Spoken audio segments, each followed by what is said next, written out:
Alright guys, well, as you can see, the engine's fired up and I got it back on the road already. Everything's pretty well buttoned up inside. We've got the new GTC 1549 turbo there, a lot smaller than that 2056 I had on there, but pretty sweet. The couple of welds and the downpipe welded right onto there. A little bit different boost piping coming out of the bottom down there, but other than that, the electronic actuator mounted right up and it's sitting on it fine.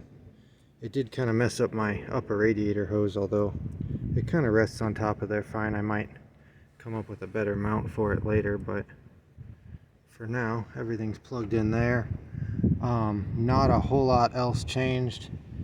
Everything's pretty much in how it was before. So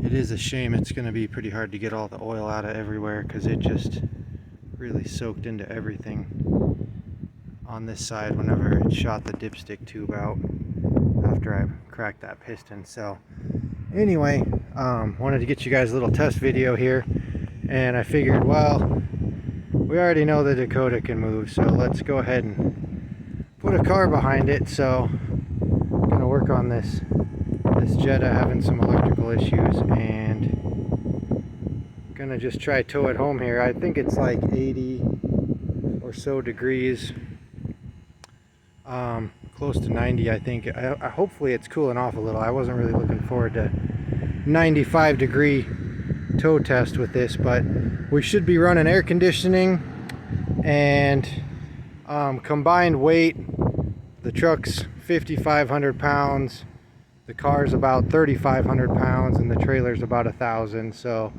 we're roughly 10,000 pounds altogether. And let's get it out on the highway. So right off the bat, this turbo is just insane how much boost it makes. Just revving it up a little, it easily makes boost in idle or at idle. And what I couldn't do before with the 2056 is now with it loaded up like this in gear, I can go ahead and rev it up and it'll make enough boost that I can't hardly hold the brakes. I don't know if it would break loose on asphalt, but it definitely breaks loose on dirt. There, it just immediately wants to make boost.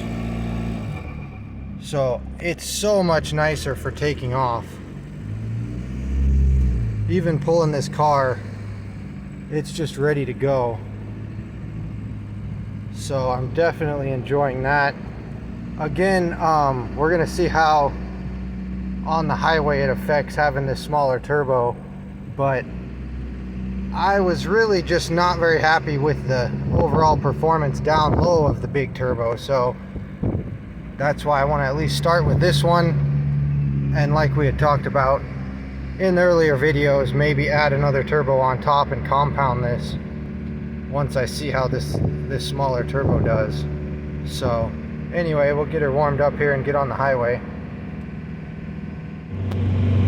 Alright guys, so just cruising along here. They're working on the road, so it's a little torn up, but 55 mile an hour. I'm running pretty warm coolant temp, but my fingers are about to freeze off from the AC right next to the shifter. So I'm nice and cool in here, running between 900 and 1,000 degree EGTs at 55. Little bit of an incline here, so my coolant temp is slowly creeping up. We'll see if I can get to a downhill, cool down a little bit.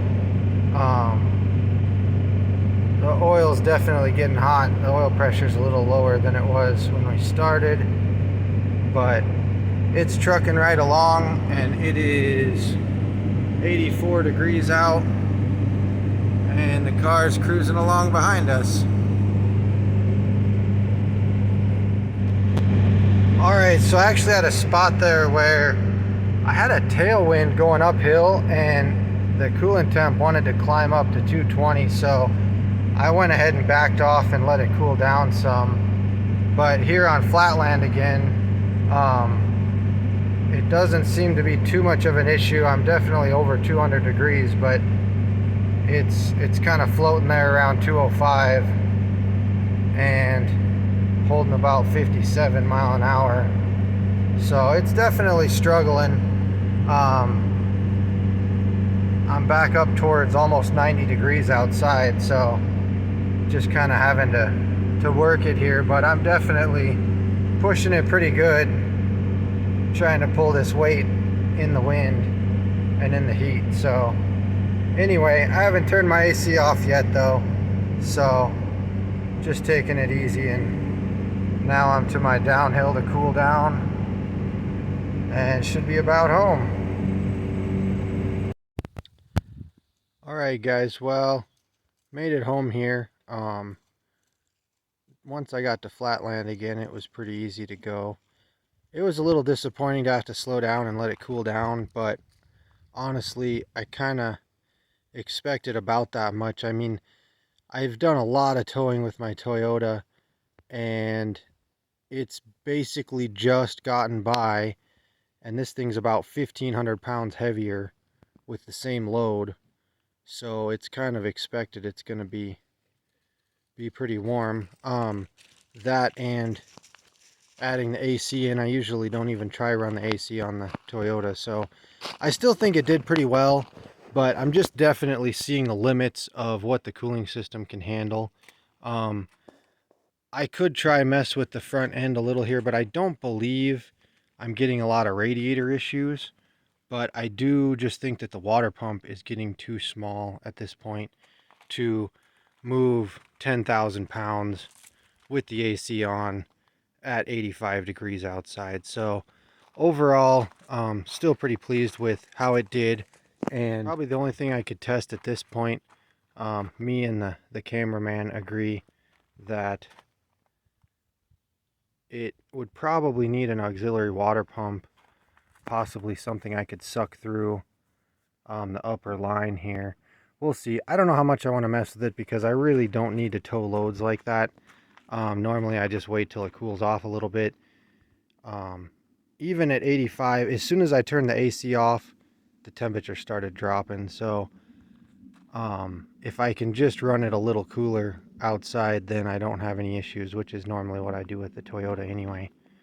But definitely enjoying the new turbo, and it seems to be doing well for what I'm going to get out of this thing. 26 pounds of boost is more than enough to make this thing pretty fun to drive. So got a little video here at the end, but it really boosts up, and especially on dirt, it just lights these tires up like nothing. So pretty fun overall, and definitely just going to keep enjoying driving this thing. So thanks for watching.